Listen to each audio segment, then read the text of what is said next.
নমস্কার, পজিটিভ বার্তায় আপনাদের প্রত্যেককে জানাই স্বাগত। চলুন দেখে নিই এই মুহূর্তের পজিটিভ খবরগুলি। দেখতে থাকুন পজিটিভ বার্তা। কাজ শুরু হওয়ার আগে অজয়ের বাঁধ পরিদর্শনে প্রশাসনিক কর্মকর্তারা। বুধবারও অজয়ের বাঁধ পরিদর্শন করতে এলেন জেলা পুলিশের DSP and DNT Subrata Mondal, OC ছোঁড়া রাহুল দাস সহ অন্যান্য অফিসারেরা।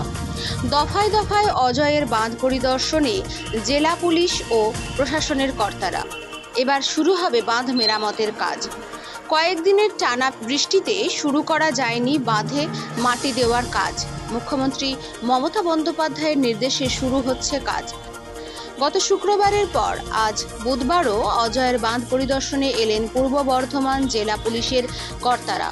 পূর্ব বর্ধমান জেলা পুলিশ ও প্রশাসনের পক্ষ থেকে গত শুক্রবার দুপুরে অজয় নদের বাঁধের বিভিন্ন জায়গায় ভাঙন দেখতে আউশ গ্রামের ভেদিয়া ও রামনগর গ্রাম পঞ্চায়েতের বিভিন্ন এলাকায় ঘোরেন পূর্ব বর্ধমানের জেলাশাসক আয়েশা রানী এ।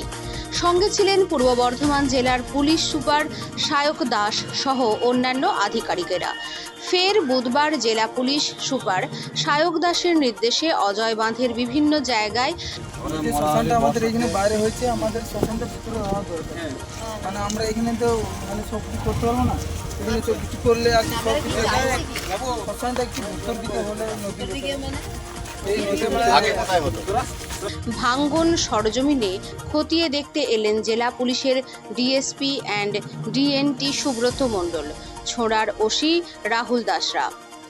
প্রশাসনিক সূত্রে খবর, চলতি মাসেই শুরু হবে অজয় বাঁধ মেরামতির কাজ। ব্যুরো রিপোর্ট, পজিটিভ বার্তা।